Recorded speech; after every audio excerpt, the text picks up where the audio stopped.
Hello मेरे प्यारे विद्यार्थियों, स्वागत है आप सभी का आपके अपने YouTube channel Aditya online academy में। प्यारे विद्यार्थियों, लास्ट क्लास में हम लोगों ने करड़ी में 2 एक अपरिमेय संख्या है को सिद्ध करना सीखा था। आज की क्लास में हम लोग सीखेंगे कि करड़ी में 3 एक अपरिमेय संख्या है। तो आइए बिना किसी देरी के हम लोग समझना शुरू करते हैं। देखिए, हमसे क्वेश्चन में कह रहा है कि सिद्ध कीजिए कि करड़ी में 3 एक अपरिमेय संख्या है। प्यारे बच्चों, जब वो कह रहा है अपरिमेय सिद्ध करिए, इसका मतलब हम लोग उसका जस्ट अपोजिट मान लेंगे कि करड़ी में 3 एक परिमेय संख्या है।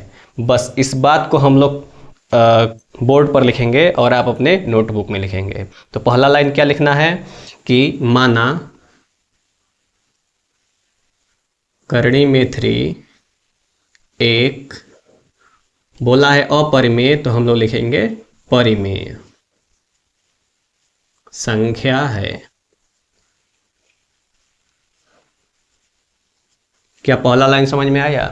करड़ी में 3 एक अपरिमेय को हमने बस हटा दिया है, परिमेय संख्या लिखा है। ठीक है। अब आप लोग पिछली कक्षा में सीखे होंगे क्लास 9th में कि करड़ी में अगर कोई संख्या परिमेय होता है तो उसको हम लोग p/q के फॉर्म में लिखते हैं। बस ये लाइन यहाँ पर लिखना है। तो लिखेंगे करड़ी में 3 बराबर p/q। p/q क्यों? क्योंकि परिमेय संख्या को अंश बट्टे हर के रूप में लिख सकते हैं। यहाँ पर आप चाहे तो a/b भी लिख सकते हैं, m/n भी लिख सकते हैं। बात समझ में आ रहा है?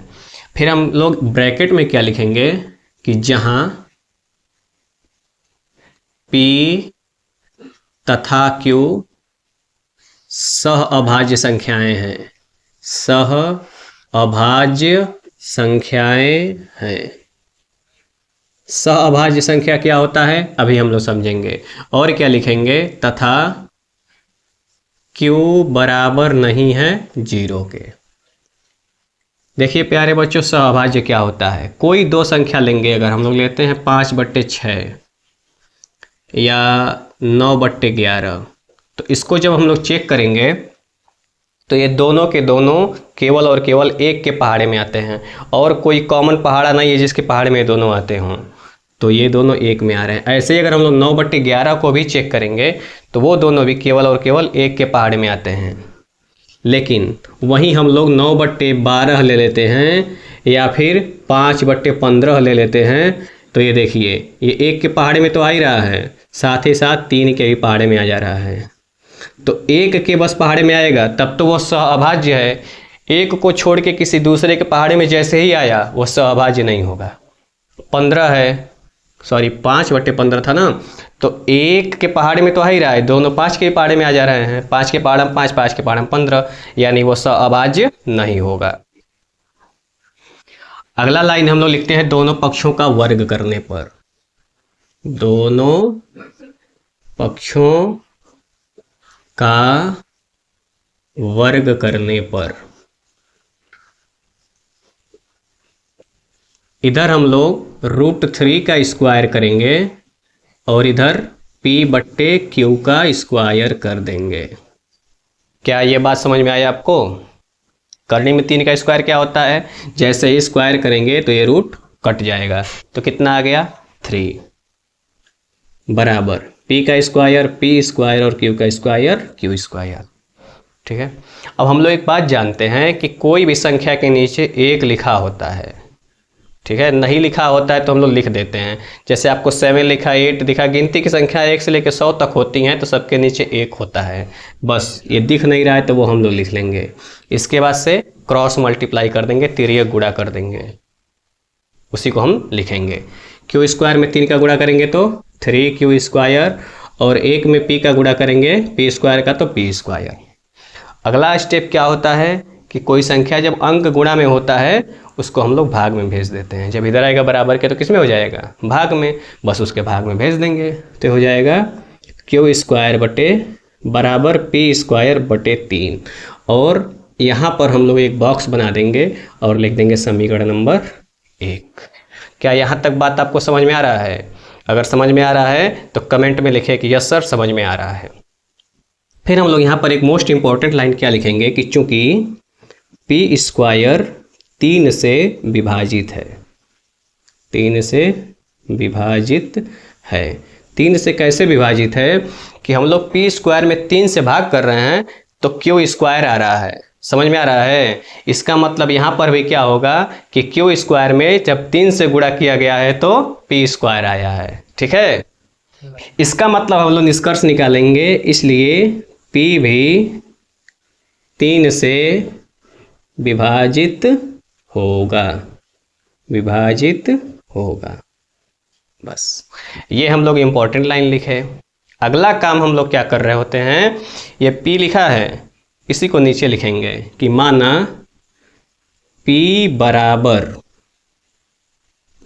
बराबर ये क्या लिखा है 3। जो संख्या या तो यहाँ से कॉपी कर लीजिए या यहाँ से, √3 है तो 3, √5 है तो 5, √7 है तो 7, √11 है तो 11। यहाँ पर लिख देंगे कि 3 और कोई एक अक्षर मान लीजिए, ए चलिए मान लेते हैं। आप कोई जो आपको अच्छा अक्षर लगता है वो लिख देंगे। हम ए फॉर आदित्य क्लासेस ए लिए हैं। तो यहाँ पर क्या हो जाएगा, लिखेंगे Q square equal to P square. P का वैल्यू 3a है तो 3a का स्क्वायर बटे ये क्या लिखा है 3। ठीक है, क्या लिखेंगे अब यहाँ पर सबसे बड़ी अगला, इसके बाद अगला काम क्या करेंगे कि एक प्यारा सा लाइन ड्रॉ करेंगे और ये क्या लिखा है क्यू स्क्वायर इक्वल टू 3 का स्क्वायर कितना होता है 9 और a का स्क्वायर a स्क्वायर और अपॉन में क्या लिखा है 3। क्या यहाँ तक समझ में आया? हमने कुछ नहीं किया, क्यू स्क्वायर को यहाँ लिख दिए हैं और 3 का स्क्वायर 9 और a का स्क्वायर a स्क्वायर और बटे में 3। फिर इसके बाद से आप लोग को पता है कि कोई संख्या जब भिन्न में होती है तो हम लोग चेक करते हैं क्या अंश हर से कट रहा है। अगर कट रहा होता है तो काट देते हैं। ये 3 से 9 कट रहा है कितनी बार में 3 बार में, तो ये हो जाएगा क्यू स्क्वायर बराबर 3a स्क्वायर। हाँ बिल्कुल सही जवाब। यहाँ पर ऐसे था तो हम लोगों ने उसके बट्टे में भेजा है, इस बार इसके बट्टे में भेज देंगे बस।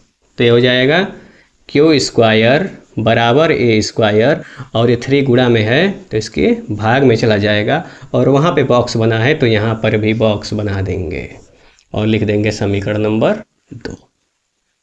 यहाँ तक आपको समझ में आ रहा है? बिल्कुल यही वाला सेम निष्कर्ष यहाँ पर भी निकालेंगे कि अगर हमने क्यू स्क्वायर में 3 से भाग किया है तो आया है a स्क्वायर रिजल्ट। इसका मतलब यहाँ पर होगा कि 3 में a स्क्वायर से जैसे ही गुणा करेंगे तो वो क्यू स्क्वायर आया। अगला काम क्या होगा कि जैसे यहाँ पर निष्कर्ष निकाला गया है वही निष्कर्ष यहाँ पर भी निकाला जाएगा। यहाँ पी स्क्वायर में 3 से भाग किया गया था, यहाँ पर क्यू स्क्वायर में यानी पी स्क्वायर की जगह पर इस बार बस पुट कर देना है क्यू स्क्वायर और सेम लाइन लिख देना है। क्या लिखेंगे हम लोग कि यहाँ, या चूंकि लिखा है तो चूंकि लिख दीजिए, चूंकि क्यू स्क्वायर 3 से विभाजित है, इसलिए क्यू भी 3 से विभाजित होगा। विभाजित मतलब कटेगा। समझ में आ रहा है ना? जो 9 शब्द समझ में आए उसको कमेंट करें, अगले वीडियो में समझा देंगे। इसके बाद से हम लोग क्या देखेंगे कि ये मोस्ट इम्पॉर्टेंट लाइन है, यही लिखेंगे पेपर में तो नंबर मिलेगा। यहाँ तक तो ठीक है, ये लास्ट लाइन जो है वो मोस्ट इम्पॉर्टेंट है। यहाँ लिखेंगे चूंकि P तथा Q दोनों में कम से कम एक उभयनिष्ठ मतलब क्या होता है प्यारे बच्चों? उभयनिष्ठ का मतलब होता है कॉमन, जो दोनों के पास हो। कम से कम एक उभयनिष्ठ गुणनखंड, दोनों में कौन सा गुणनखंड है? देखिए 3 से विभाजित क्यू स्क्वायर भी है और 3 से विभाजित पी स्क्वायर भी है, यानी कॉमन गुणनखंड क्या है 3 है। कम से कम एक उभयनिष्ठ गुणनखंड 3 है। ऐसा इसलिए हुआ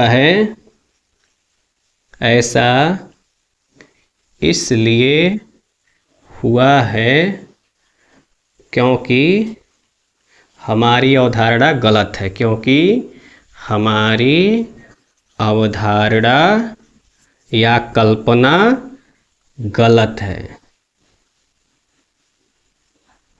या हमारी ऐसा इसलिए हुआ है क्योंकि हमारी अवधारणा गलत है, या ऐसा इसलिए हुआ है हमारी गलत अवधारणा के कारण। बस ये लिख देंगे। फिर क्या लिखेंगे, इसलिए करड़ी में 3 एक अपरिमेय संख्या है, अपरिमेय संख्या है। बस अगर इतना आप लोग को समझ में आया तो मुबारक हो, आप लोग करड़ी में 3 एक अपरिमेय संख्या है को सिद्ध करना सीख गए हैं। इसका मतलब अब बोर्ड एग्जाम में आपका 3 नंबर फिक्स हो गया। अगर यह लेक्चर आपको समझ में आया है तो इस वीडियो को लाइक करें, चैनल को सब्सक्राइब करें तथा अपने दोस्तों के बीच शेयर करें। लास्ट तक बने रहने के लिए आप सभी का बहुत बहुत धन्यवाद। मिलते हैं अगले वीडियो में।